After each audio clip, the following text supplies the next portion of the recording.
that took place a little over a week ago. And, you know, we stood by our decision of not participating because we really felt the Zoom debate was not a true debate. I just couldn't see, and I'm sure Joe and George agree, you know, sitting at home at your computer with whatever background you want to put up, and maybe your crypt notes are lined up along the side of your screen. You know, a debate should be spontaneous, and the debate should be for the people, okay? Not questions that are lined up specifically that are already rehearsed and prepared to be responded to. So we put together this little forum. I don't know if everyone knows Joe Karpinski. He's running for town council. And George Aman, also running for town council. And I'm Ken Wallace, running for town supervisor. You've probably seen, you know, we hope we could cover some of the issues here today.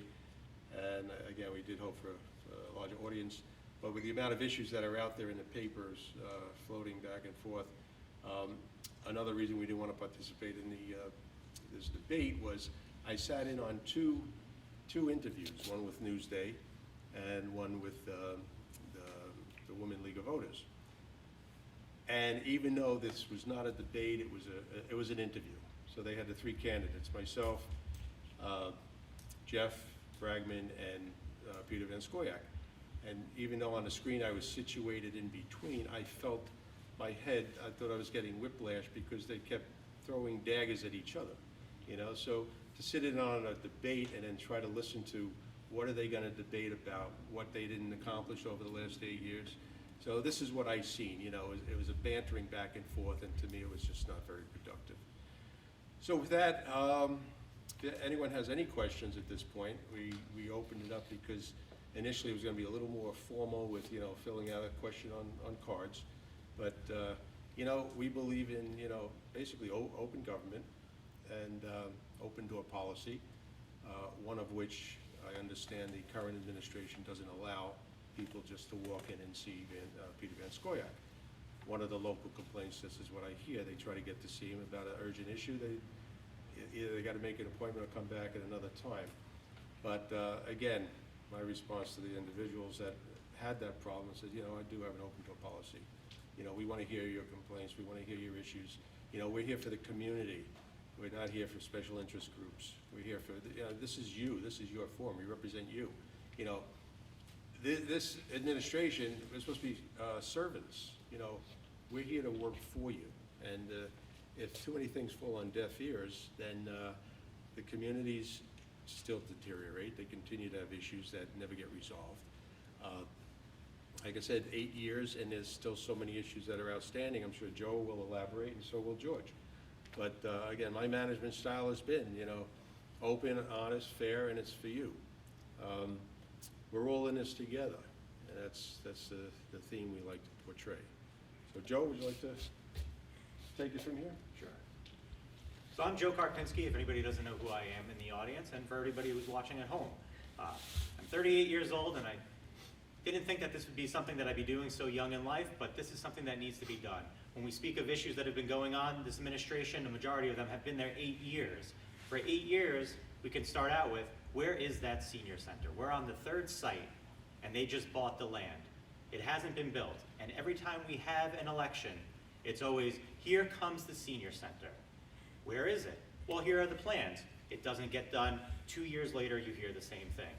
If we think of the other topics that have been at hand for years, 6 years, we're waiting for the Springs Fire Department's tower to be turned on.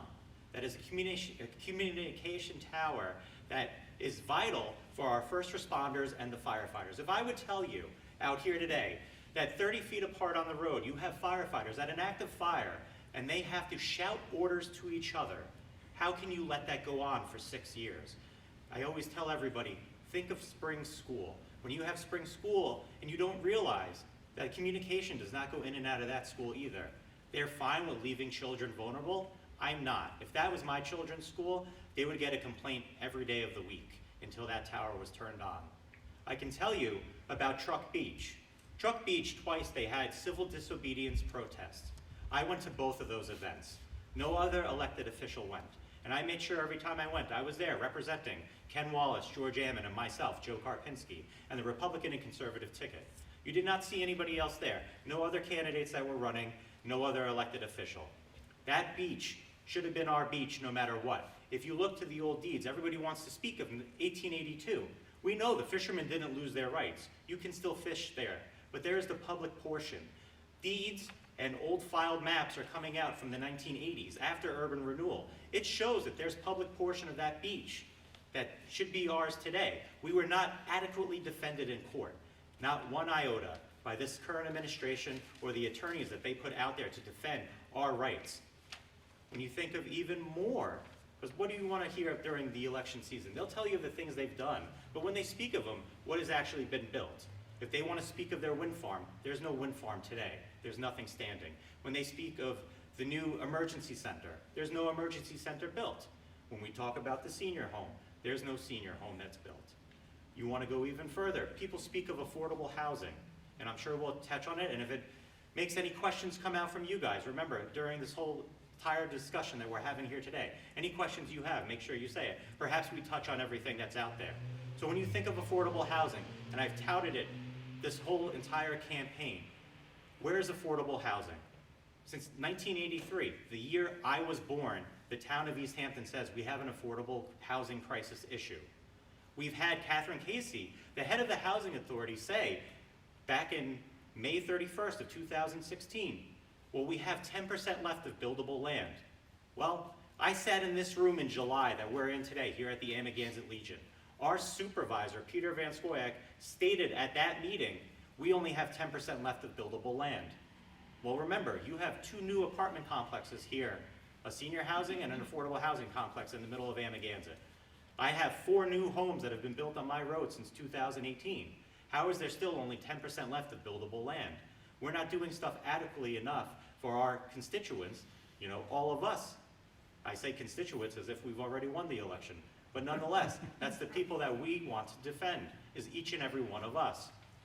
You have to remember, when they take the federal money, that's federal funds, it opens it up to every other person in this state, and they can come here and be part of this community. So when they say, we're doing this for the locals, what locals are getting to stay when they're actually putting it out there? And we'll go to the last one, and the one that has become the biggest hotbed issue. And I can tell you, last week, I was at the Montauk Fire Department when Montauk United had their whole thing to speak about the airport and what would happen if it closes. And I clearly stated at that meeting, since March, we've never wavered. When we were being interviewed for the positions here that we want to have, we've always said that that airport should remain open, that airport should become a Class C. And I always say, Class C makes it ambitious, but it still gives us a class. Because if we do not have an FAA status, we have the wide open skies here in East Hampton. Anyone can fly anywhere. And I've always said, we have a name on that airport. It's our airport. It is the East Hampton Town Airport. How do you not lease the name out of that town and make revenue back for this community?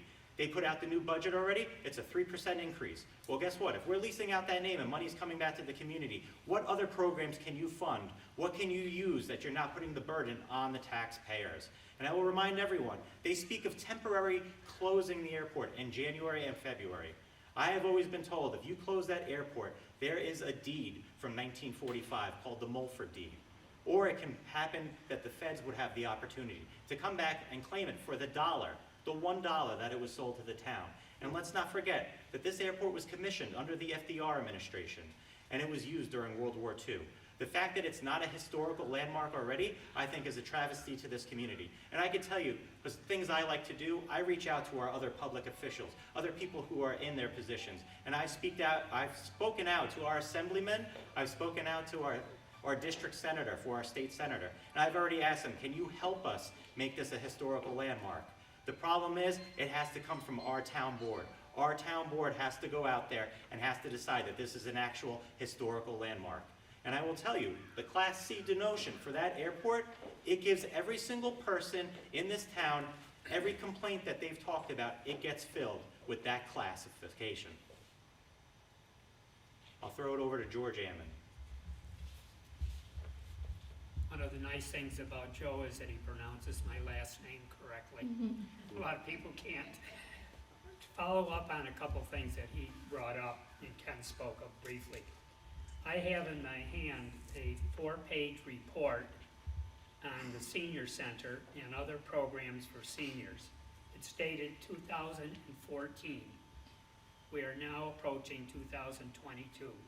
8 years and nothing has been done to solidify where the senior center is going to go and what programs. They not only said build the facility, they said here are recommendations for the programs that should be offered to seniors, and yet we're still waiting. And I don't know how much longer it'll be, but this town board does not seem to care enough about the seniors to move forward on this program. Second thing that it relates again to what Joe brought up, the school district is having a special meeting this Tuesday, October 26th, and on it, they're discussing the inability to get and retain teachers because of the distance that they have to travel if they don't live here, and the cost they have to pay if they do live here. What happens, and as most of you know, I've been in education for most of my professional life, and what happens in a district like East Hampton, and therefore probably Springs and Amagansett and Montauk as well, the teachers, when they first get out of college, preparing to teach, they apply wherever they can to get a job. Very often they can get that opportunity here in East Hampton because, again, of the factors that make it hard to retain people. So they come and they spend 2 or 3 years, they get the experience, and then they turn around and start trying to sell their services to school districts up island. It happens frequently. They finally, because now they've got the experience, they've got a couple good recommendations, they can easily get a job in Riverhead or Longwood or many of the districts up island. Now they move because they are tired of the long commute or the high cost of living here. So the school district feels it so strongly that they're having a separate meeting just to discuss that issue. And they want people like us, 3 of us, and people like you, who are more the audience, to actually go to this meeting and just throw ideas out. What can we possibly do to remedy the situation that we can't retain teachers in this community because of high cost and because of long travel? That's this Tuesday if you get a chance. The housing thing, I'd like to go back about not just the construct of the senior center, but what kind of propelled me to think about running to begin with. And that was the fact that when you tried to do something compared with what you normally do, like work out, I'm a freak at working out, exercising, walking, jogging, sometimes running, although you would never know I was running. You would think it was a slow walk because I don't go very fast these days. But whenever I would try to do that on the high school track, which was made for walking, jogging, and running, I would be turned away by a security person who said to me directly, when I asked him, what would you do if I jumped over the fence and started walking on the track? He said, I would call the police. And I said, well, I'm probably not going to do it, not because of that threat, but because if I got over the fence, I probably couldn't get back from being over the fence because it was really too high for me to jump over. But in any case, they had that person there all the time. And I asked the superintendent of schools, Rich Burns at the time, said, Rich, why did you lock down the track from the youth, from the most vulnerable people in the community? Over and over again, you heard that. People 65 and over are very vulnerable to the, first of all, getting the COVID, and secondly, if you get it, to having disastrous results. Why did you lock it down? He said, we didn't lock it down. He said, the town did it. So I called, a day later, I called Peter Van Scoyac. I said, Peter, why did you lock the track down when nobody's using it and we seniors could use it to walk on? And he said, oh, we didn't decide that, the school district did. So you couldn't even get them to accept responsibility, either agency, for locking the track down. Finally, a few months ago, they finally opened it up and let us use it. But it was a long period of time, and I've seen many of the gentlemen, more the men and the women, who used to work out at the rec center regularly. I see them at the lunches, either in Montauk or in East Hampton, the lunches for seniors. And I cannot believe the way so many of them have deteriorated in terms of weight gain, in terms of problems with knees and hips and walking. I know it's not just the fact that they weren't able to work out, but I know that was part of it. I know the fact that they couldn't do the things that they normally do. And as a counter example to that, I go to the park on Stephen Hand's Path, 3 miles every day in the morning, first thing, and then later in the afternoon I walk with my special son another mile. So I'm not saying I'm making these up. I worked out regularly at the rec center, and I wanted to work out regularly once COVID hit us, but I was unable to do so. So that is one of my impetus for saying, you know, I need to get on that board and have them to start thinking more proactively for seniors, not just allow things to happen, but actually go out of their way to make things to happen for the senior population in this town.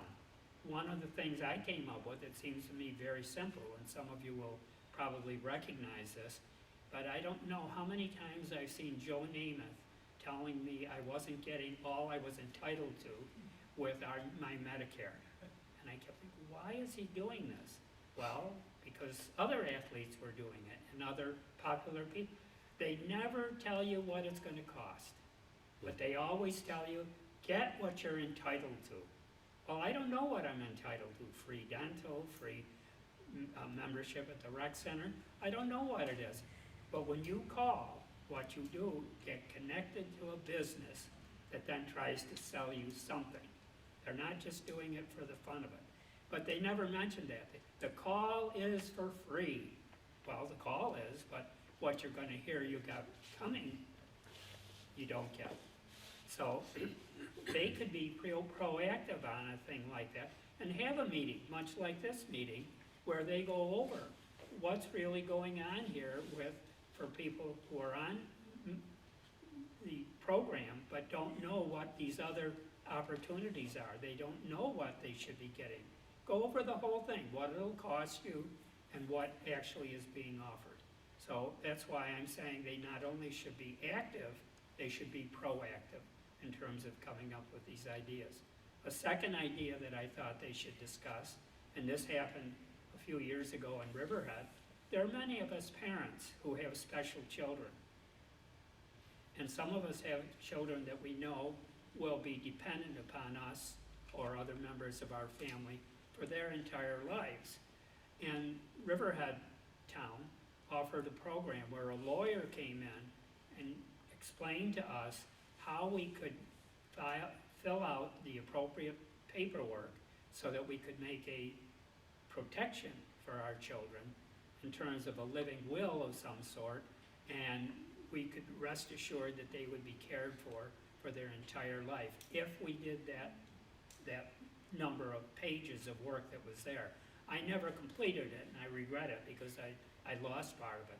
But that the town sponsored, East Hampton Town could also be proactive and say, here's what you parents of special children with special needs should be doing to protect them when you're no longer able to do so.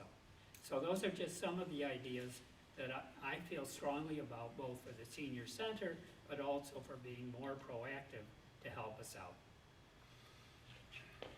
You know, George had mentioned several times one key word that we've been thrown out there for quite some time now, and that's the word proactive.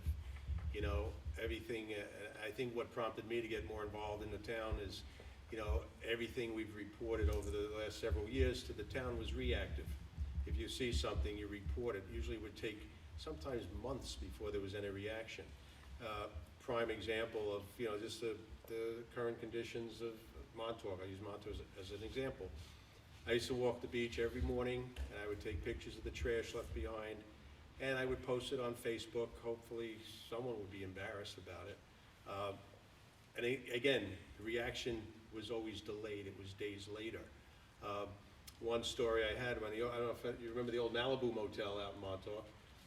There was some this goes back now 4 years ago, deteriorating air conditioning units that were mounted through the wall, and they were so rusted, ready to just fall out. So I take a sarcastic picture. I say, well, we'll get a few more years out of these air conditioning units.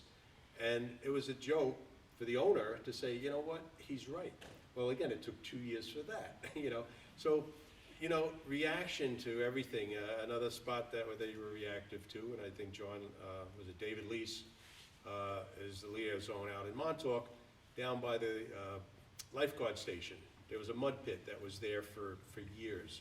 And again, same thing, taking pictures. Here's a mosquito haven and whatnot. Finally, it just got more and more. I brought it up to the CAC. And same thing, you know, they finally filled it in. All it took was some dirt to fill it in. But to me, it's unconscionable for a town management team to allow their employees to work under those conditions. And that's really where, you know, again, jumping in on this, this race, I look back at, you know, some of the organizations I worked for, you know, it was striving for excellence. You've probably heard those terms in books that have been out there. I studied under Deming management, which was statistical process control. You know, if you do the same thing over and over again, you get the same results. If you don't take corrective action somewhere along the line, long term, it costs more money, more time, more frustration. So, you know, that's the only unfortunate thing. If we don't all get in, the three of us don't get in, okay? We need myself, we need Joe, we need George, you know, if we're really gonna make some changes. And from my perspective, again, part of the expertise of working for Hilton, they used to send me to some of the largest properties that they owned or managed, you know, New Orleans, Miami, New York City. You know, Prudential was one of the owners. Down in Texas, it was Texas Eastern, Cadillac Fairview. You know, these were big, big organizations. So, you know, you had to make sure you strove for perfection because it was the guest experience that was everything. And when I see here and what the locals are, you know, subjected to sometimes, I mean, simple things like you look down Main Street and see the curbs are cracked and broken. You know, there's no reason for that.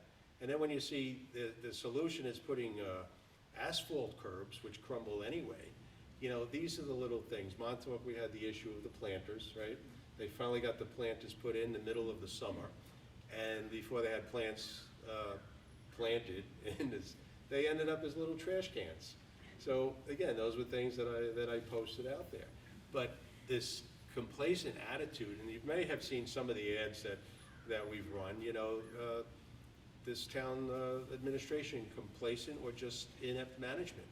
You know, when you look at the list of things that are still outstanding and have been outstanding for so many years, yeah, there's just, you know, what are you paying the taxes for?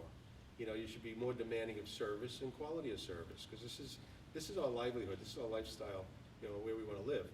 You know, environment, extremely important on what's going on with our environment. You know, it's funny because I throw out there, and it's, not to me that it's absurd, but when they talk about banning straws, we should ban all plastics. Take the Hamptons as a work study and say, you know what, there are so many biodegradable replacement materials. Why do we have plastic bags? Why do we have plastic containers? You know, why do we have all the microfilaments in the oceans polluting the oceans? You know, nobody's really gone to the extreme. I look at this wind farm system, which Joe will probably talk about, but I'm looking at this wind farm system 20 years from now, but maybe it's going to be a great mammoth graveyard, you know, as you read about in books, the big tusks. That's how I see these windmills going by the way of the future. They're going to deteriorate, they're going to crumble. You know, who's responsible for the maintenance long term? You know, you got the hydraulic fluids that'll end up in the oceans. You got again, the microplastics, the filaments, the epoxy coatings that are going to just fall off. You know what the oceans do. And when you hear our government saying they're going to do the entire East Coast, you know what? I was on the fence when I first got into this in March, April. Now I've got a different thought process. There are so many wrong issues about these wind farms. You know, we really have to do a lot more study and a lot more comprehensive analysis on what they're going to do to our environment. You know, if they really wanted to bring it in, because they asked me the questions during one of the interviews, well, where else would you bring the cables? I said, well, I feel for the people in Waynescott. It shouldn't come into Waynescott. You know, the state owns plenty of property. you know, you wanna bring cabling system, but then again, it's also mentioned there's plenty of state land to put these windmills on land. So what's at stake here? Is this gonna be another Solyndra project where everyone's jumping on the bandwagon, they're gonna make the big bucks and then disappear? Willie? Yeah, I just wanted to interject, why do you want to have a foreign government involved in the wind farm and in our electric grid? That's a point that should be mentioned also. You know, I have to laugh because when I see, you know, Jeff Bregman's signs now, okay, he had Jeff Bregman for town supervisor. Now he's flooded the area with, you know, the East Hampton is not for sale.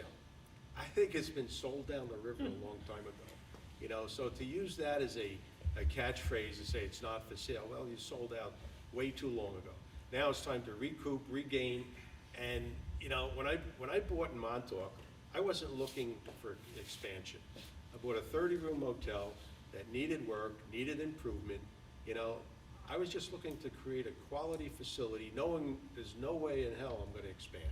Even though back, one of the town board members said, Ken, if we do this sewer system, you could add 30 more rooms. I said, and that was Dominic Stanzione. Because Dominic, I don't wanna add 30 more rooms. I like Montauk the way it is. We should be working on how can we improve the facade of the buildings in town. How can we help people, you know, maybe a matching fund. You want to improve your property, you know, physically or appearance-wise, that's what we should be working on. You know, maybe side streets could be a little cobblestone or whatnot. Make it a quaint little village that it should be, but this grab. And, you know, I didn't sell out because I knew selling my property was not gonna lead to an expansive development, you know? So if somebody could take it further than I could at the time, because for me to renovate my property to really bring it up to speed was probably another $500,000 that I didn't have, you know? So it's like, you know, turning over your baby to somebody that could take it to the next step, you know? And, you know, I guess they learned the hard way, you can't just come in and do whatever you want. You know, town codes, you know, properly enforced. They can't be selective where somebody could do something and somebody else can't.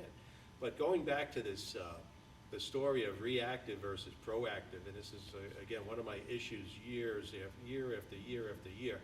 And I kind of used the scenario, I said this last year to somebody, I said, you know what, Montauk is like, you dress it up, you know, you get it ready for the season, and then you have a grand opening sale for Antifa, okay? They come in, they destroy it, I don't want to say the animals, because, you know, they're in there partying and they're drunks on the street, and that's a good majority of the problem too. You know, you see the Memory Motel, how is that allowed to be like that for so many years? You know, nobody looks at other ways to control or set up systems to say, okay, we could curtail certain situations. You know, let's make it more manageable, you know, other people have to live here. So it can't just be one free-for-all. And I think that goes for all of East Hampton. We've got to be proactive in anything we look at. One thing came up at the Amagansett meeting, last time they had their CAC meeting, and that was the Amagansett lighting. You know, apparently it's been on the books for a long time. They're not getting any reaction, so I forget who's the CAC chief there. Rona. So they don't know what to do. I said, I raised my hand. I said, Rona, you know, why don't you just send a letter now? No, we'll wait till after the election. I said, no, put it on the books now, okay? I said, from my perspective, the town of Amagansett should possibly assign someone to do a full comprehensive lighting study. So when you go down the street, you see some of these lights are hidden up in the trees. I said, it makes no sense. The energy costs are wasteful. The lighting is not sufficient. So you know what? You take a comprehensive plan and maybe do it by section so you're in compliance. And aesthetically, again, going back to the aesthetics of these towns, we should really look at, you know, being smart and intelligent, use common sense. So I'm going to turn this back to Joe, and if I think of anything else, I'll come back to you. Sure.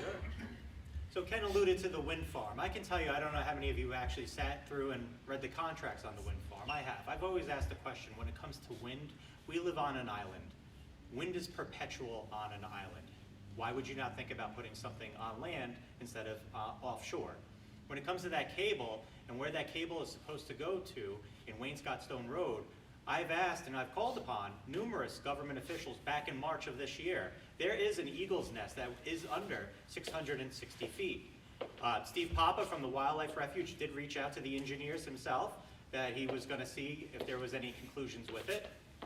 Obviously, as far as I know, nothing will stop that moving forward at this point. But see, when you have an eagle's nest that's under 660 feet away from an area, it triggers the Bald and Golden Eagle Protection Act. So that was my question, if there's anything else along the route, because we have a lot of eagles that are coming out. They're in North Haven, in East Hampton, down by me, down in where Gardner's Bay area and Amagansett, that way.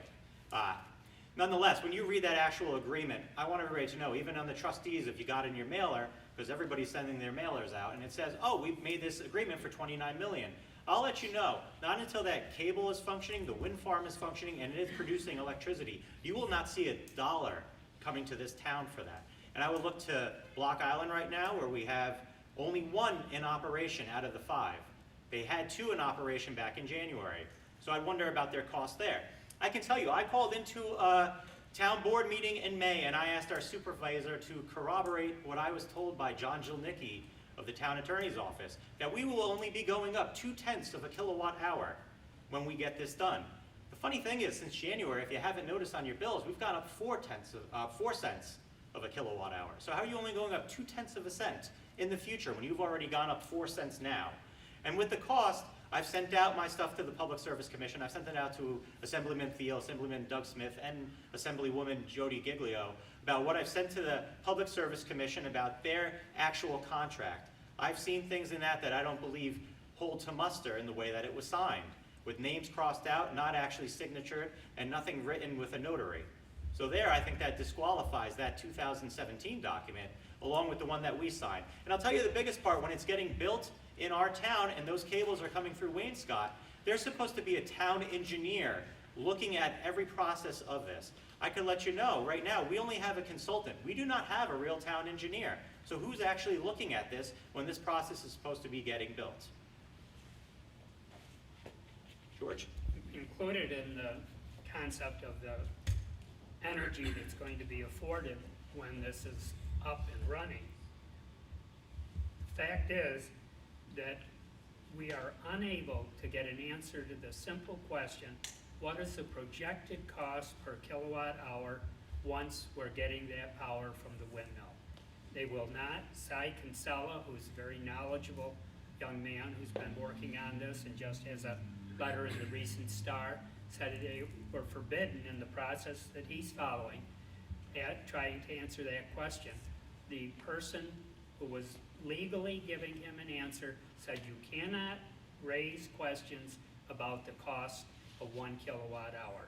And yet we know from previous things like the Shoreham nuclear power plant, those things can come back to haunt you years later if you don't handle them correctly. In other words, if this, I'll call it scheme, if this plan to provide electric from the wind farms, if that comes about, we may pay several times more than what we're presently paying. I have my most recent bill here, and it covers the 2 months, previous months, back to 2019. And the average cost, I figured that out, being a mathematician and being able to divide, at least with a computer, it's 21 cents, approximately 21 cents per kilowatt hour. You cannot get them to say that it'll go up to 25 or 30 or 35. They will not say the projected cost, which, by the way, if you get a projected cost, there's an excellent chance it will be an underestimate even at that. But you can't even raise the question. When would you go and buy a car and someone tells you, well, it costs this much this week, but next week when you come back to get it, it's going to be a lot more. Would you do that? Yes. I have a question and a comment. First of all, at this point, is it too late to stop the wind farm? And the second point, the comment I want to make was I had a neighbor who's an engineer for LIPA, and the company, before we had PSE&G, it's a foreign company, and he had said a couple of years before the storm disaster where I was out for 2 weeks, they weren't doing the maintenance they needed to. They were taking as much money out of the company for profit as they possibly could for their investors. And he said, you know, he's an engineer with the underground lines, and he said they're not doing proper maintenance, the whole system is a mess, it's a disaster waiting to happen.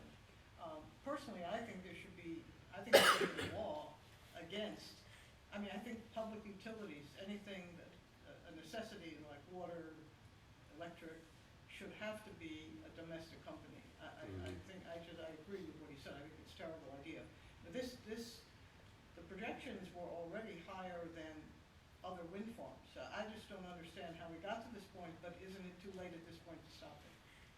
That's an excellent question that I cannot answer. I have wondered the same thing. Is it a done deal? Or we can't Well, I think possibly? there's still some approvals from the higher up, but. As far as I'm aware, not all approvals have been What's that? passed. As far as I'm aware, not all approvals have been passed yet. There are still questions to several things like I've alluded to with inside the contracts. And remember, no matter whether something's started to get built or is being built, there's always the possibility of something ending. We've already seen it throughout the country. It can happen here too. One of the things you may want to do, if you've got a recent PSEG bill, is notice that when they give you the cost, it's simple enough to take the total cost and the total number of kilowatt hours and calculate the 21 cents as I did. But when you look at the breakdown, it's got under bill definitions, there are 11 different factors that go into your final bill. And for the average person reading this will not understand half of these 11 things, even though I'm sure they're legitimate. But you would have to attack each of these individually, probably, to make any impact on lowering or keeping the cost reasonable. The last one, well, the second last one actually, is I'll call it fee. I don't even know what the correct technical term is. The fee for Shoreham-Wading River Nuclear Plant. If any of you were around 25 years ago, when that was being discussed as a possibility, the nuclear power plant, the only outfit that was at an advantage was the Shoreham-Wading River School District. I worked at that time with the Riverhead School District. We're adjacent to Shoreham. Shoreham could spend 3 times as much money, that's probably an overstatement, but 3 times as much money on computers and other technologies for their kids than the adjoining district, Riverhead, could spend. And the reason for that was the money that was being generated by the Shoreham nuclear plant that never got on board, contributed huge amounts to that school district. It was so unfair at the time, but there was nothing anybody could do about it. But the point is that the 10 or 11 items that go into that bill are so confusing and not obscene, but almost obscene, because you say, what is this thing? Revenue decoupling adjustment. Now, if I just use that phrase, I don't think anybody in the audience is going to know what that means. Revenue decoupling adjustment. Revenue-based pilots, payments in lieu of taxes. And there's 11 things like this. So not only are they unwilling to project the cost, but they make it so camouflaged that the average person can't really make sense, and they just look at the total bill and they pay it. They pay it like I do. You pay it because that's what it says I owe. But something has to change in terms of the straightforwardness with which the power companies tell us we owe money. Really? Yeah, the other thing that hasn't been mentioned is with the windmills. We don't have the capability of storing the electricity. We don't have batteries capable of storing the electricity that they generate for any length of time. So what happens is that whatever the East End doesn't use then goes into the national grid. And we, as George pointed out, will be paying for it. Right. Well, that was some of the things that happened with the Public Service Commission. They cannot confirm or deny that we would potentially be paying 75% higher than what we're doing now. What George alluded to with Shoreham, with the nuclear power plant, I can tell you, January of 2000, that's what we're paying for in that bill. We're still paying for that nuclear power plant, each and every one of us, every month of that bill. I can also tell you when I called up in May, our supervisor said, well, we would see a 39% increase because of fossil fuel use. I asked him where he got that quote from, and he said NBC. Now, he didn't give a specific with NBC, and I've written every single portion up and down of NBC, and I've never gotten an answer back to confirm and corroborate his statement that he made. He just threw out a news organization, and it hasn't been corroborated to this day. I think back to your question about, you know, what could be done as far as the future, or can this be stopped? You know, there's a number of issues I think the town is going to be voting on, you know, in a very short period of time. You know, it's going to take a lot of digging. It's going to take a lot of, you know, watching. I mean, you probably need a legal team to really decipher what they're doing. You know, fortunately, you have someone like Cy Kinsella, who seems to be pretty well versed, you know, as far as the wind farm. But I mean, even with the airport situation, are they going to be making, you know, irreversible decisions that are going to cost more money down the road? I mean, they already spent $5 million on the airport itself.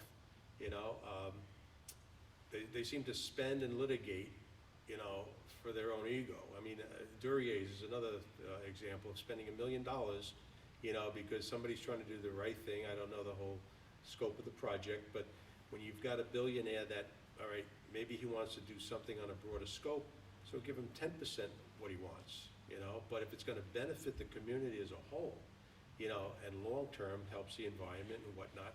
Instead, it seems like whatever case he's working with now, we're going to have to pay his legal fees when he wins the case. So that's another $1 million. So all this money, it's, you know, this is our tax money. So, you know, I think you got to sit down with people, you know, and if it involves negotiation and it involves, you know, making sure the public is fully aware and supportive. I mean, these issues about the wind farm, you know, there's a lot of things just coming out now in the last few weeks. You know, the airport too, the airspace in question. Again, there's so many little things that, you know, it can't be rushed. And going back to a complacent attitude to say, oh, let's get this off our list. I also don't like the last minute scrambling because it's an election year, okay? It seems like they're trying to attack every issue that's outstanding, that's been outstanding for the last 8 years, to make it look like they're doing the right thing. But, you know, it's time to like slow down, stop, wait, and let's reevaluate. You know, like Joe said, there's no engineer on staff.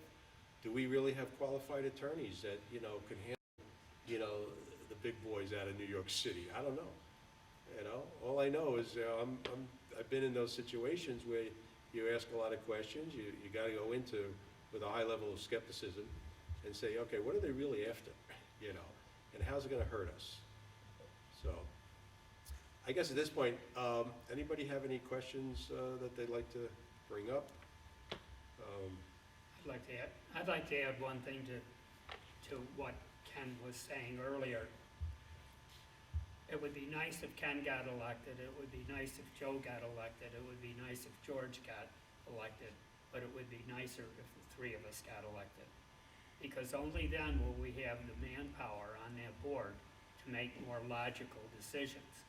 Instead, we could be a singleton or a doubleton on that board and still not be able to move things the way we want. We could speak up, but we couldn't necessarily move things along. So I would encourage all of you to think about us as a team rather than as three individuals, because it would be, the best outcome would be for the three of us to be elected. And there are some people on the board now, like David Lease, I think is workable. Sylvia, this is probably her last term, you know, if she's gonna stick it out for another term. But that's what you need. You need a working group that could, you know, be on the same wavelength. Right now, when I watch some of these town sessions, you don't really hear much out of the rest of the group, out of the town council. You see more of a, you know, a bantering between Bragman and Van Scoyac, and the others seem to sit back and they don't want to get involved in the fray. So that to me is counterproductive. Nothing gets resolved. And I think they should really be laying out some, you know, actual ground rules and, you know, focus on achieving goals, not just hashing things month after month after month. So, I think our town needs to unify more closely, especially with the EMS, because we're a real danger with the firefighters, EMS, trying to get local calls back and forth, like Joe had mentioned, trying to just get people to be descriptive of what their emergency needs are. If you're up in Cedar Point, you can't get an emergency phone call until you get to Waynescott. So that's 20 minutes the person is at dire need of emergency services. That's a 20-minute long ride. You really need for everybody to unify in this country, in this particular town. I mean, having everybody on the same page. Windmills, the fire department, Right. you know, everything. I mean, we really have to stand up for the towers, right? We have to stand up for this town. I mean, Public safety, it's public safety. It's Yeah. more important than some public safety. Exactly.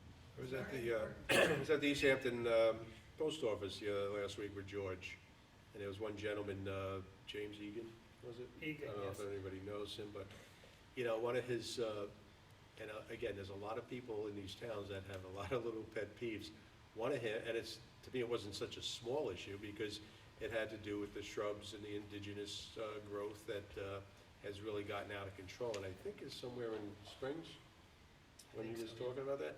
Because if there's a fire, because you're not allowed to do any clearing, and you see what happens in California when you don't do, you know, proper land management, you know, you could have a potential very serious fire disaster.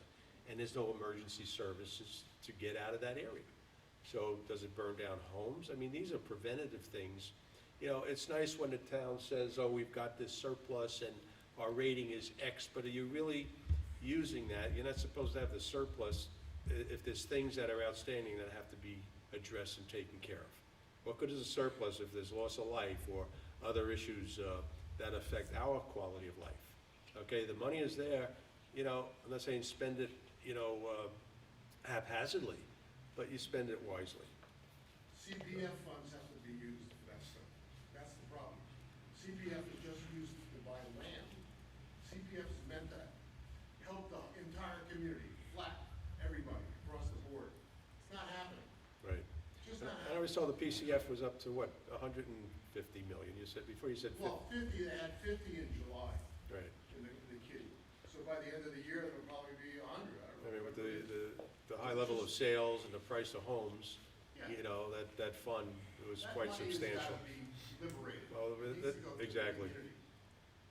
It has to be sorted out how that possibly could be tapped, you know, for other purposes. I don't want to get in trouble like Bill McGinty did, so.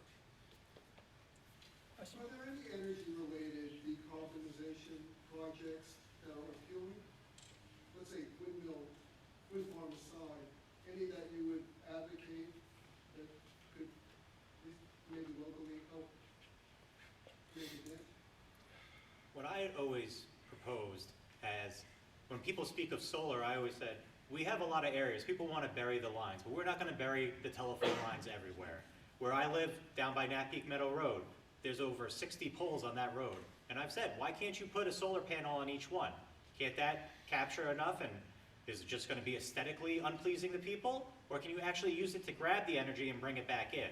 Like I said, we spoke about wind a little earlier, I don't know if you guys had arrived yet. I said, people forget that with wind is perpetual on land. Another thing I would like to do with that though, instead of thinking of a wind farm, you could always use a vertical vented screw. So it goes up with the wind, it comes down with the wind. It would just look like a chimney at everybody's home. So it's another way to actually tap into a different resource that people aren't thinking of. In a few years we should have bladeless technology. That would be better than an actual, sorry. But nonetheless, you're getting bladeless technology coming out. You have to remember when it comes to wind and solar and everything that we have, we've had a 30-year period that we've used it globally. And after 30 years, we've only had about 3% that's actually been used globally. And then what happens with all that stuff when we're done? So when people would talk, that's why I would say a vertical vented screw instead of using something with blades right now, because where do the blades go? None of that stuff can be recycled yet. So we have things that are coming out these days. You see bulldozers just putting dirt right over the top of the blades, because when the blades are done, you can't reuse it for anything. So I think there has to be more of an onus, even with the wind farm that they want to do here. That's 20 years antiquated technology. We don't need that. We need something new and revolutionary. So if you actually want to have it, you have to think outside the box or wait for it. And there's so many things that happen with science. Science is evolving every day. So at the end of the day, you have science, they're looking at things, they're trying to move it forward. We were talking about the nuclear power plant. The difference with the nuclear power plant of years ago, and I'll actually say, of all the strange things in the world, China just started theirs up. It was a thorium plant. We have one in Tennessee. So when we first did nuclear power in this country, we had two plants. The one that worked, that didn't produce us anything that we could have as a weapon, was the thorium one. Because thorium, you don't have to put any water over to cool. So if you don't have to put the water over to cool, guess what? There's no explosion. So I would say, no water to cool, no boom. That's what you have there. So there's all these different things. And they have nuclear that they're trying to use on a small downgraded scale and trying to actually take all the leftovers that they have and try to make it back into batteries now. So things are out there, it's just that we're gonna take time with it. But to answer your question simplistically, it's the vertical vented screws I think would be the way to go. Potentially solar panels on the telephone lines. And because even if areas, like if you did Napeek Meadow Road and you buried that, you'd have to have a generator. So you'd have a gas generator that would be running every 6 hours to make sure everything is pumped out and not compressed inside the ground.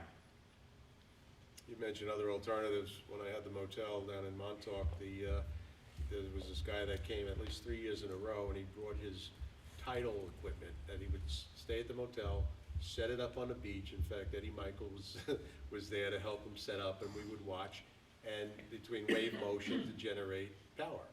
Okay, I don't know where that went, but there is technology that people are working on. I was online looking the other day at something that is a perpetual winding, and it takes no electricity. It takes one jolt of electricity to get the thing started, and it just runs perpetually forever with no use of electricity, but generates electricity. You know, wind too. I mean, when we talked before about, you know, these sailboats that have the little, you know, generators on board, you know, there's gotta be home units, you know, that aren't that obtrusive, but, you know, productive. I mean, like I said before, if they're really a true interest for the environment, you know, let's maximize, let's go above and beyond and say, okay, if every house has one of these little, you know, spindles, what difference does it make, you know? As long as it's generating and we have cleaner air, cleaner water, and we don't have to deal with these hideous wind farms or the cables. So, we're looking for answer solutions. I mean, like we said, we need this team here to really make an impact. And of course, get the other ones working with us. So, Joe, George, anything else? Well, if we can conclude, I'd like to read a little limerick I wrote, which Mr. doesn't. Cowboy thing? No, this isn't the clean one. Oh, okay. This is actually a limerick I wrote after I ran for the East Hampton Board of Education several years ago, and I was fortunate to get elected and served in that capacity for 3 years, including the third year where I was the president of the board. But then I chose not to go try my hand at getting elected again. But this is what I wrote at that time that I thought you might find interesting. There once was a man from Northwest, I live in Northwest Woods, who thought his ideas the best. With no actions untoward, he ran for the board. Soon he'll have little time to rest. And that's the condition that all three of us are in. We will be busy, we'll be working hard, we'll have little time to rest, but we'll be using our time productively if we get elected to the board. Well, I'll just let you guys know there's a couple things I have actually done over the last year. Back in April, I actually brought Congressman Lee Zeldin's office to the trustees to help them out at the potential dredging of Napeek Harbor. Since I live down in that area, that's something that should have been done over the last 20 years and done properly. The town has stuff written and how it should be, and how it should be 2 inlets around Hicks Island. And if it was going to be only one open, it shouldn't be the one that is open today because of the erosion that it causes along all those homes along Lazy Point, all the way back to the fish factory. Besides that, back in May, after a few years of my advocacy going to Zoning Board of Appeals meetings, on May 11th, I actually questioned for years why there weren't site remediation bonds with geocubes and hardened static structures being built. That actually became a requirement on May 11th when Vice Chair Delane of the zoning board said, you remember what that guy in the public said? That guy in the public was me. Most of the time I hear my name and it becomes, I'm that guy in the public, I'm a local, I'm a resident that spoke at a meeting. You never hear my name until now. But that was me, and I got that passed. It's one of my greatest accomplishments so far. And I do all of that advocacy on my own. I read a lot about the stuff within the town, and wife and kids go to sleep early. There's a few hours left before I'm going to bed. So there's a lot of things I can research, and it's one of my favorite things. For many people who don't know, I actually was a history major in college. I used to work in a museum. So I love researching beyond belief. And I love to tie that back into science, which is what I do now, working for a tree care company. So I love plant health and making sure that everything stays alive. So I get to combine those two loves together all the time and make them work. So I'll continue to do that advocacy whether I'm in office or not. But remember, when you get to Election Day on November 2nd, you have your distinguished businessman in Ken Wallace, you have your mind of the educator in George Aman, and I'm your everyday blue-collar worker in Joe Karpinski. So thank you all for coming. Yeah, I just have two items in closing from where I sit. You know, one was in basically 18 years ago when I had the challenge of cancer, and you know, being in my early 50s, and went through 2 biopsies, 11 second opinions, and with each doctor I was getting a different opinion. Okay, so back in the early 50s, you know, I'm a young 50, and it's like time and time again, well, don't you want to see your kids grow up? You're going to die, you're going to die. And I've heard that multiple times. But the more I heard the different things that were out there, different solutions, like we're here today, you know, I started doing a lot more questioning. You know, don't always take things at face value. You know, do research. You got to be your own decision maker. You know, in my case, you got to be your own doctor. You know, I still follow that rule today. I don't doubt the science, but I question the science. And there's plenty of opportunities, especially in the world today, questioning the science on what we're all up against. The other thing, which is probably a little more emotional, my daughter just got recently married in August out in Montauk. You know, she's gonna eventually raise a family. My son, who's down in South Carolina, 2 grandchildren. One is 4 months old. The other one is gonna be 2 in November. And it pains me to see, every time I read and see what's going on with the environment, what's going on with our world today, what are we really leaving for our children and grandchildren? You know, and it's heartbreaking to say, you know, they're not going to experience the same childhoods that we experienced when we were growing up. You know, there are so many challenges out there. So if we could do our own little part in our own little community, you know, one of the interviews that came up to me is like, well, are you following what's happening on a national scale? I said, you know what, that's basically out of our control. I think we've got to focus on our own community and making sure we're healthy, the community is healthy, and we as individuals can grow to be healthy. You know, you want to just get rid of the divisiveness, you know, that's where it starts. We're not Republican, Democrat, Independent. We've got to be all in this together. This is a small community. And if we keep the division, you know, we're going to be stressed, we're going to be miserable, we're not going to be happy, you're going to leave, you know, and, you know, nothing gets accomplished. Where else can you go, you know? So let's try to work with what we have here, you know, and build something strong, fresh, and, again, healthy. Willie? That's why we also need to look at the trustees. Of the 9 trustees, 8 of them are Democrats.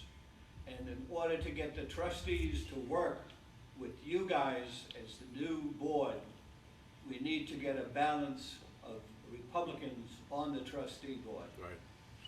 And please consider also voting for the trustees. I'm running, my name is Willie Walter, and you have numerous other candidates on the Republican slate. And in order to work with for the windmill project, et cetera, to look at what Joe eloquently discussed, we need to get the trustees on board also. So to get the trustees on board, you need to vote for them. Because right now, it ain't happening. Right. Thank you. Well, good luck. Thank you. Thank you, everyone. Wednesday night at Muse, we'll be there at 5 o'clock just for an open, you know, forum. We're calling it the final, what do you call it? The final approach or the last runway? What Where is is it? it? Home stretch. Muse Restaurant in Montauk at Wednesday at 5 o'clock. And again, it's just another hello. Thank you. How are you? Where's